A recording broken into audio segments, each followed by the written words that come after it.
Investigations missed that or covered it up? I'm telling you to look at the evidence. Look at the evidence and you will know the truth. John. Thanks, Caroline. Thanks, Director Gabbard. You declassified these documents, if I'm not mistaken, Friday of last week, correct? We released them on Friday of last week, the first tranche, yes. This isn't the first time that President Trump has been president of the United States. He was president from 2017 to 2021. Couldn't the prior DNI under President Trump have declassified these documents? And why didn't that DNI do that at that time? I can't speak to what happened there. There were several DNIs under the first Trump administration. President Trump faced many challenges from those who were working in the government who sought to undermine his presidency. That's been clearly detailed.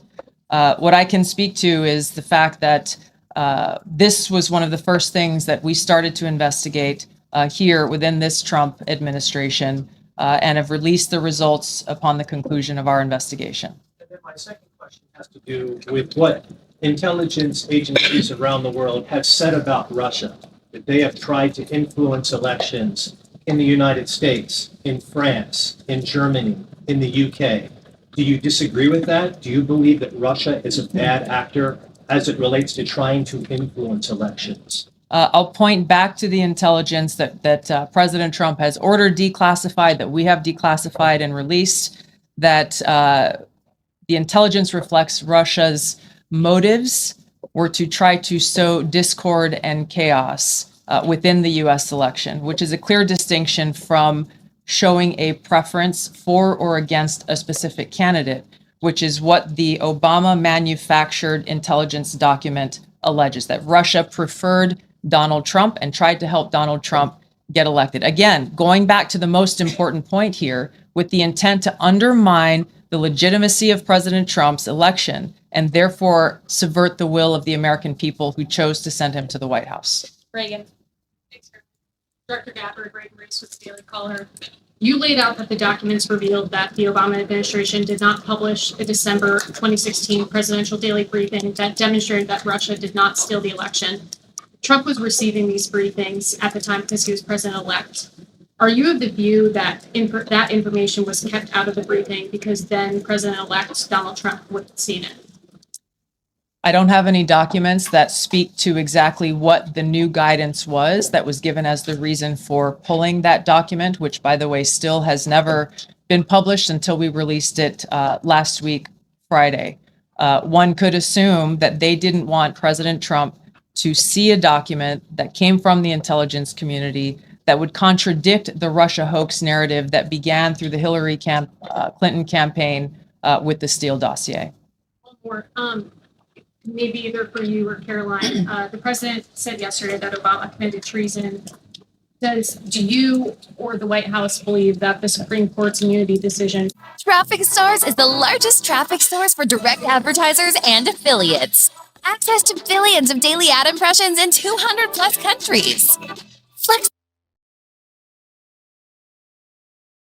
Morning, and he wants to see all those who perpetuated this fraud against our country, who betrayed our country and the Constitution, to be thoroughly investigated and held accountable. And it's been 10 years of this, and I would just add, based on everything the director has said and declassified, all of you in this room should go through it and take a look at this report and review the intelligence, because unfortunately that hasn't happened. And many of the people who perpetuated this hoax, Clapper, Andy McCabe, James Comey, and many others, have been hired by major networks in this room to go on television and continue to spew these lies, knowing that they are lies. And if you all recall, just flashback to 2016 and the years after, the entire Trump 1 presidency was embroiled in this scandal that was perpetuated by the Democrat Party. And you had major Democrat Party officials in this city, namely Adam Schiff, Hillary Clinton, Elizabeth Warren, who went on television and told the American people Donald Trump is an asset of Russia. It was a lie. They always knew it.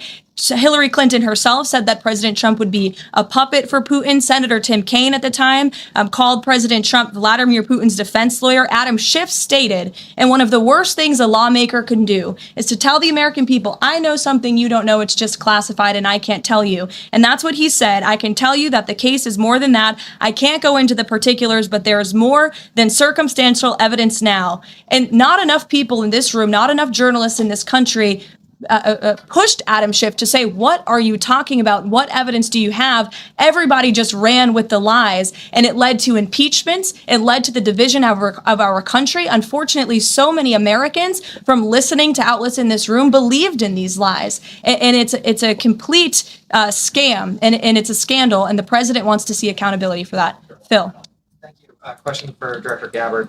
A spokesperson for former President Obama said in a statement earlier this week, quote, nothing in the documents issued last week undercuts the widely accepted conclusion that Russia worked to influence the 2016 election, but did not successfully manipulate any votes.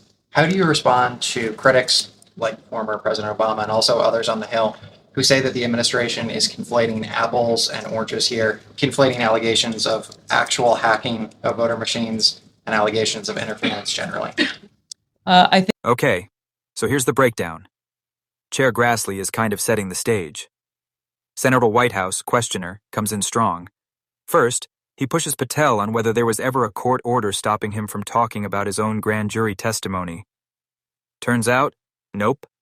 The judge himself said Patel could have shared it. Dear Nedkash Patel, responder, admits. Yes, no order. The testimony was already released publicly. Then Whitehouse shifts gears. He brings up Jeanine Pirro, a U.S. attorney nominee. Apparently even Fox News execs once called her reckless, a conspiracy theorist, and untrustworthy. He asks Patel, did the FBI background check catch that? And if so, who knew what? Patel responds carefully. We don't discuss background checks. Independent career officials handle those, not me. Main point. Whitehouse is basically testing whether the FBI missed something, hid something, or passed info along and leadership ignored it. Patel is holding the line, saying the process is independent and out of his personal hands. Wow. This felt like courtroom drama levels of tension. Whitehouse wasn't just asking questions, he was building a case. And Patel? He was like a statue, giving these super controlled answers. Honestly, I was waiting for one of them to crack a smile or drop a gotcha moment, but nope, all serious. And can we talk about that description of Jeanine Pirro? Reckless maniac and conspiracy theories on weird internet sites? That sounds like a roast straight out of Twitter, not a professional hearing. Here's the takeaway, fam. Oversight matters. Whether it's government, business, or even your workplace, transparency builds trust. If background checks miss the obvious, or if leadership ignores red flags, it can erode public confidence real quick. All right, what do you think? Was Patel being truthful, or was he dodging like a pro? Drop your hot takes in the comments. I'll be reading them. Don't forget to hit like, tap subscribe, and ring that bell for more My Shock Filler reactions. We've got plenty more political drama to break down together. And oranges here, conflating allegations of actual hacking of voter machines and allegations of interference generally. I think it's a disservice to the American people that former President Obama's office and others who are criticizing the transparency that is being delivered by releasing these documents. They are doing a disservice to the American people and trying to deflect away from their culpability in what is a historic scandal and negative action towards the American people and our democratic republic. The answer to that statement can very clearly be found throughout all of the documents that we have released. Again, showing that Russia has took action to try to sow discord in the election, but showed no preference for or against any singular candidate. You've long been an opponent of weaponization in government. How do you respond to criticism that referring Obama administration officials and even potentially the former president is just more weaponization, and this is a potential race to the bottom? I think that's a very disrespectful attack on the American people who deserve the truth. They deserve to have faith and trust in the integrity of our democratic republic, which has been undermined by President Obama through his direction of this manufactured fake intelligence document, knowing that it was filled with lies and knowing that it would and could then be used for all of the actions that came after. And I would just add, there needs to be accountability Yes. for that weaponization, Phil, that we've seen. And no one has been a victim of the weaponized government more than President Trump, not just because of this political scandal. You all recall his house was raided. So I think, it's very disingenuous for people to say, how dare they speak of former President Obama about this based on evidence and based on intelligence when the former president of the United States, Donald Trump's home was raided, when he was forced to sit in a Manhattan courtroom and many other courtrooms across the country for crimes he never committed, when he was impeached and indicted, and the entire country witnessed that. That's the weaponization of justice. Now the president is back because the American people see the truth. Nearly 80 million Americans reelected him back to this office, and he believes that we need to have justice and accountability. And I think the nearly 80 million Americans who reelected him agree with that. Caitlin. Thank you, Caroline. Two questions for Director Gabbard, just on this. Director Gabbard, you referenced the past intelligence reports and assessments on this, including that 2017 one that was signed off, as Ed noted, by every Republican on the Senate Intelligence Community, including the acting chair of the time, now Secretary of State Marco Rubio, who said in a statement that they did not find any evidence of Russian collusion, but they did find, however, is very troubling, and they found irrefutable evidence of Russian meddling. One, are you saying that he's wrong in that statement that he made then? And secondly, what would you say to people who believe that you're only releasing these documents now to improve your standing with the president after he said that your intelligence assessments were wrong? Well, first, I want to correct something that you stated, which was citing the Senate Intelligence Committee's report as being one and the same. I think you said the intelligence community. The Senate Intelligence Committee has a very different function than the Office of the Director of National Intelligence. The evidence and the intelligence that has been declassified and released is irrefutable. I'm going to let Caroline speak to Secretary Rubio. I'll speak to both questions. First, on Secretary Rubio, he put out a statement in 2020 following that Senate Intelligence Committee report, and he said what they found is troubling. We found irrefutable evidence of Russian meddling, which the Director of National Intelligence just confirmed for all of you, that Russia was trying to sow distrust and chaos. But what's the outrage in this that Secretary Rubio did not say at the time, the Democrats were saying at the time, is the fact that the intelligence community was concocting this narrative that the president colluded with the Russians, that the president's son was holding secret meetings with the Russians, all of these lies that were never true. And he also said at that time, we discovered deeply troubling actions taken by the FBI under Comey, particularly their acceptance and willingness to rely on the Steele dossier without verifying its methodology or sourcing. The Steele dossier that many outlets in this room ran as the gospel truth, and it was cooked up and paid for by the Clinton campaign. As for your second question, Caitlin, I think who is saying that she would release this to try to boost her standing with the president? Who has said that? Well, the president has publicly undermined her when it came to Iran. He said she was wrong. He told me that she didn't know what she was talking about. That was on Air Force One on camera. The only people who are suggesting that the Director of National Intelligence would release evidence to try to boost her standing with the president are the people in this room who constantly try to sow distrust and chaos amongst the president's cabinet, and it is not working. I will just answer your question directly. I am with the President of the United States every day. He has the utmost confidence in Director Gabbard. He always has. He continues to, and that is true of his entire cabinet, who is all working as one team to deliver on the promises this president made. Does anyone else have questions for Director Gabbard? And then we'll turn it over to a couple other questions. Christian, go ahead. Yeah, thank you, Director Gabbard. Two follow-ups on questions that have been asked. You mentioned the previous DNIs during the president's first term. One of them reports to you right now, if I'm not mistaken, John Ratcliffe. So have you not spoken to him about why this information was not declassified during the first term? He was in that position for a very short period of time. The work that began back then, we have picked up and absolutely completed. We are continuing to investigate this. Additional whistleblowers are now coming forward because they see an opportunity for the truth to come to light. And as Caroline said, for real accountability to be brought forward. The accountability is the essential part of this. We can show the truth, reveal the truth. The accountability needs to occur to be able to start to restore that trust and in the integrity of our democracy. And then just quickly, I know you said you need the charging to DOJ, but the statute of limitations on conspiracy is 5 years. So what else could they possibly pursue besides treason? I think at this that's a point? great question. All right, let's break this down. Senator Whitehouse, questioner, is pressing hard. He says, there was a pause in FBI background investigations around February, right before Patel was confirmed.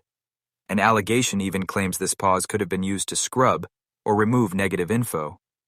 He asks Patel, why was there a pause? Were you told about it? And after your confirmation, did things go back to normal? Dear Kash Patel, responder. I wasn't there when it happened, and I wasn't told why.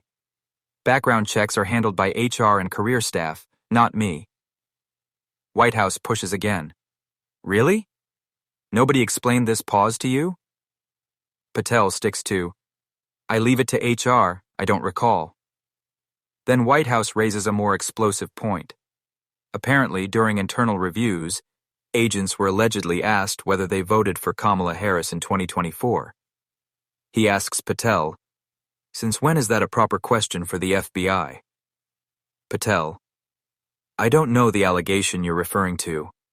It's tied to ongoing litigation. But no, asking who you voted for is not proper. Main meaning, White House is trying to expose possible political interference in FBI hiring and investigations. Patel is carefully distancing himself, saying processes are independent and that he doesn't recall being told about any pause. Whoa! Okay, 2 big bombshells here. A mysterious pause in FBI background checks, right before Patel's confirmation. That sounds shady already. The claim that agents were asked who they voted for? What? That's straight up creepy if true. Imagine your boss asking you about your ballot choices. Total red flag. Patel, meanwhile, gave the classic I wasn't there, I don't recall answers. Honestly, it felt like watching someone dodge raindrops in a storm. Here's the takeaway. Politics should never mix with professional hiring or law enforcement processes. Whether you're in government, business, or even school, fair rules matter. Asking about someone's vote? That's not just improper, that's dangerous for democracy. So what do you all think? Was Patel genuinely out of the loop or playing it safe with I don't recall? Drop your thoughts in the comments. I want to hear your take. And hey, if you enjoyed this breakdown, hit like, smash subscribe, and turn on that bell for more shock-filled reactions right here on my Shock Filler.